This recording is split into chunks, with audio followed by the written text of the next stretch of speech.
सम्मानित साथियों, नमो बुद्धाय, जय भीम। आज हम लेकर आए हैं डॉक्टर अंबेडकर संदेश। डॉक्टर अंबेडकर संदेश के संपादक आदरणीय विजय कुमार बौद्ध, प्रांतीय कोषाध्यक्ष, अखिल भारतीय अनुसूचित जाति जनजाति कर्मचारी कल्याण एसोसिएशन, बिहार प्रदेश से हैं। और मैं हूं सर्वजीत आर्या, राष्ट्रीय कोषाध्यक्ष, अखिल भारतीय अनुसूचित जाति जनजाति कर्मचारी कल्याण एसोसिएशन, आवाज का, नई दिल्ली। ये जो डॉक्टर अंबेडकर संदेश है, आज का डॉक्टर अंबेडकर संदेश बहुत ही इंपॉर्टेंट, बहुत ही महत्वपूर्ण होने वाला है। इसको अंत तक जरूर देखिएगा।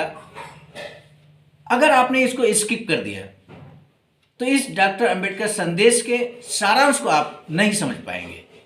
इसलिए आपसे निवेदन है कि डॉक्टर अंबेडकर संदेश को, जो कि Buddha Bodhisattva doctor Ambedkar international centre, वैचारिकी सेंटर, सारनाथ, वाराणसी से प्रकाशित हो रहा है और आप तक पहुंचाने की कोशिश हो रही है। इस डॉक्टर अंबेडकर संदेश के लिए हमारे जो मार्गदर्शन कर रहे हैं, मिशन नायक परम आदरणीय बुद्ध मित्र मुसाफिर सर, राष्ट्रीय महासचिव, आवाज का, नई दिल्ली। उनके निर्देशन में नियमित रूप से आवाज का ऑफिशियल के माध्यम से डॉक्टर अंबेडकर संदेश आप तक पहुंचेगा। तो आइए आज का संदेश आप तक पहुंचाने की कोशिश करते हैं। एक बार पुनः निवेदन कि डॉक्टर अंबेडकर संदेश को अंत तक जरूर देखिएगा ताकि आप इसका सारांश समझ सकें। आइए डॉक्टर अंबेडकर संदेश को हम आप तक पहुंचाएं। डॉक्टर अंबेडकर संदेश, स्थान Buddha Bodhisattva doctor Bhimrao Ambedkar international centre, Sarnath, Varanasi, राज्य उत्तर प्रदेश से, देश भारत से। विषय है सरकार पर कब्जा करना कामगारों का लक्ष्य होना चाहिए। बाबा साहब डॉक्टर अंबेडकर संपूर्ण वाङ्मय खंड 39 में से हम आप तक ये डॉक्टर अंबेडकर संदेश पहुंचाने की कोशिश कर रहे हैं। प्रथम भाग पृष्ठ संख्या 378 से 381 तक, जबकि द्वितीय भाग हम आप तक लाएंगे 382 से 384 जो पेज है वो लाएंगे। तो इस तरह से आज का ये संदेश है the Indian federation of labour संस्था की ओर से 8 से 17 सितंबर 1943 दरमियान दिल्ली में the all India trade union workers study camp आयोजित किया गया। 17 सितंबर 1943 को इस कार्यक्रम के आखिरी सत्र में बुद्धा बोधिसत्व बाबा साहब डॉक्टर भीमराव अंबेडकर ने भाषण दिया। उन्होंने अपने भाषण में कहा कि आपके सचिव साहब ने मुझसे कहा कि मैं आपसे 2 शब्द कहूं, इसका मुझे बहुत आनंद है। 2 वजहों से मैं इस उधेड़-बुन में था कि मुझे ये आमंत्रण स्वीकारना चाहिए या नहीं। ऐसा है कि सरकार के लिए वचनकारी हो, ऐसा कुछ मैं बोल नहीं पाऊंगा।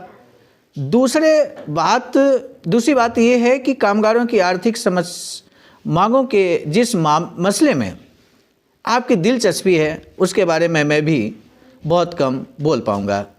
सच बताऊं तो मेरे हाँ कहने तक आपके सचिव वहाँ से हिलने के लिए तैयार नहीं थे, इसलिए मैंने हाँ कही। जाहिर है मुझे ये भी लगा था कि श्रमिक आंदोलनों के बारे में मेरे मन में जो विचार आते हैं उन्हें व्यक्त करने का ये अच्छा मौका है, और कामगारों के आर्थिक मसलों को लेकर होने वाले आंदोलनों में ही जिनकी दिलचस्पी होती है उन्हें भी मेरी राय का हो सकता है कुछ हिस्सा सही लगे। हालांकि इस मसले का आज का स्वरूप जानने के लिए हमें थोड़ा पीछे जाना पड़ेगा।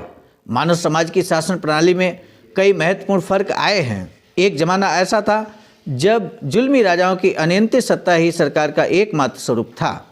कई सालों के खूनी संघर्ष के बाद हालात बदले और संसदीय जनतंत्र आया। ये पद्धति सभी शासन प्रणालियों में सर्वश्रेष्ठ मानी जाती थी। विश्वास था कि हर मानव को आज़ादी, संपत्ति और सुख प्राप्त करने का अधिकार देने वाला सहस्त्र हम निर्माण करने जा रहे हैं। इस उम्मीद को जगाने वाले कुछ कारण भी थे। जनता की अव्यक्त इच्छाओं को मूर्त रूप देने वाला विधिमंडल इस पद्धति में है। उसके लिए जिम्मेदार कार्यकारी मंडल है और उससे परे इन दोनों पर ध्यान रखकर उन पर नियंत्रण रखने वाला न्याय मंडल भी है।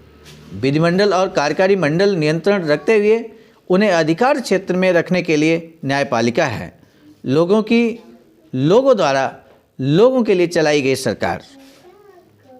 आदि लोकप्रिय सरकार की सभी खासियतों संसदीय जनतंत्र में है। जनता के वास्तविक राज के लिए जरूरी सभी गुण इस पद्धति में दिखाई देते हैं। इसीलिए सार्वजनिक रूप से इस प्रणाली के लागू होकर अभी पूरा शतक भी नहीं गुजरा है और उसे लेकर सब दूर हल्ला मचा हुआ है। देखकर आश्चर्य महसूस होना स्वाभाविक है। इटली, स्पेन, जर्मनी हो या रूस, इन सभी देशों में इस पद्धति के खिलाफ जोरदार विद्रोह हुई है। वैसे देखा जाए तो ऐसे बहुत कम देश हैं जिनमें इस प्रणाली को लेकर शिकायतें नहीं हैं। ऐसा क्यों है, ये सोचने की बात है। अन्य किसी भी देश में इस सवाल पर सोचने की जितनी ज़रूरत है उससे अधिक वह भारत में है। चर्चा है कि भारत में संसदीय जनतंत्र होना चाहिए, लेकिन किसी बेइलाज व्यक्ति के निर्भयता के साथ ये बताने की ज़रूरत है कि इस राह को अपनाने में जोखिम है। पहली नज़र में लगता है उसके अनुसार ये पद्धति सर्वोत्तम नहीं है। संसदीय जनतंत्र असफल क्यों हुआ? तानाशाहों के राष्ट्रों में वह इसलिए सफल रही क्योंकि इसे फटाफट काम करने की आदत नहीं है। लेट लतीफ़ी पर उसने मानो कसम खाई है। जो कानून बनाना विधिमंडल को ज़रूरी लगता है, उन्हें बनाने से विधिमंडल इनकार कर सकता है। विधिमंडल अगर उन्हें स्थगित न करे तो न्यायपालिका उन्हें गैर कानूनी करार देकर स्थगित कर सकती है। संसदीय जनतंत्र में तानाशाही की कोई जगह नहीं है। तानाशाही वाले इटली, स्पेन और जर्मनी जैसे देशों में संसदीय जनतंत्र अविश्वसनीय संस्था मानी जाती है। लेकिन अगर तानाशाही इस प्रणाली की बुराई करते होते तो अलग बात होती, क्योंकि तानाशाहों द्वारा किया गया जनतंत्र का विरोध सही मायनों में विरोध नहीं कहा जा सकता है। उल्टे तानाशाही पर प्रभावी नियंत्रण रख पाएगी, इसलिए भी लोकतांत्रिक प्रणाली का स्वागत किया जाएगा। दुर्भाग्य से जिन देशों के लोग तानाशाही का विरोध करते हैं वहाँ भी संसदीय जनतंत्र को लेकर असंतोष है। संसदीय जनतंत्र के लिए ये स्थिति चिंताजनक है। वह अधिक दुर्भाग्यपूर्ण और दुखदायी इसलिए है क्योंकि संसदीय जनतंत्र की गति थमी नहीं है। 3 दशकों में उसका विकास हुआ है। इसकी सभी व्यक्तियों के लिए समान राजनीतिक अधिकार हों, इस सोच में निरंतर वृद्धि हुई है। इतनी वृद्धि हुई है कि इस प्रणाली को अपनाने वाले हर राष्ट्र में सभी को सार्वजनिक मतदान के तहत मतदान का अधिकार है। दूसरी बात यह है कि इसमें आर्थिक और सामाजिक समता को मान्यता मिली हुई है। तीसरी बात यह है कि यह भी माना जा चुका है कि समाज विरोधी संगठित संस्थाएं अपने उद्देश्यों की परिपूर्ति के लिए घेरेंगी नहीं। संसदीय जनतंत्र ने आर्थिक विषमता पर ध्यान नहीं दिया। साथ ही इस बारे में भी नहीं सोचा कि करार की आज़ादी कहीं उन दलों के लिए अन्यायकारी तो साबित नहीं हो रही। करार करने की आज़ादी के कारण दुर्बलों को उनके हकों से वंचित रखने का मौका सशक्तों को मिला है, इस बारे में नहीं सोचा गया है। इसके बावजूद अपनाने वाले कई राष्ट्रों में इस प्रणाली को लेकर असंतोष है। जाहिर है ये विरोध तानाशाही के विरोध में अलग है।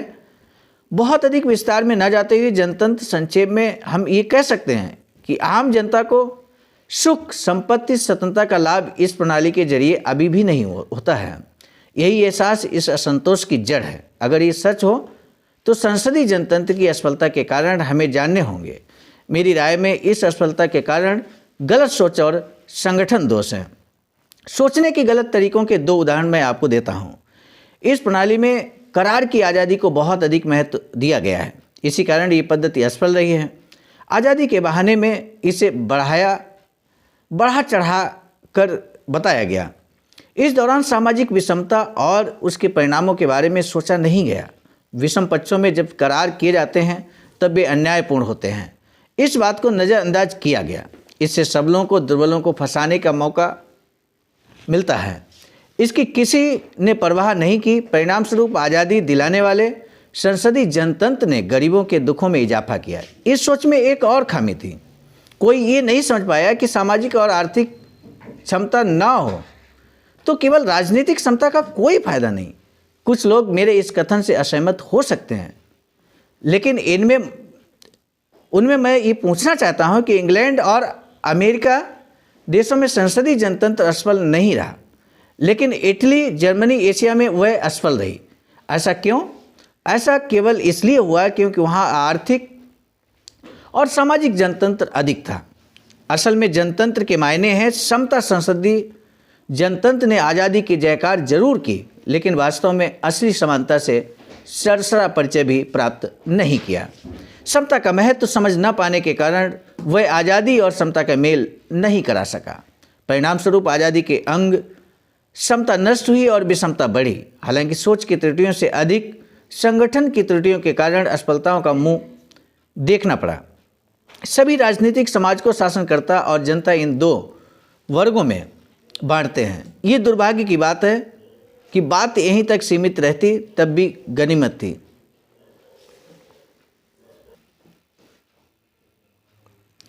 लेकिन बात और आगे बढ़ती है और ये दो वर्ग इस कदर विभाजित रहते हैं कि समाज के विशिष्ट वर्ग से ही राज्यकर्ता चुने जाते हैं।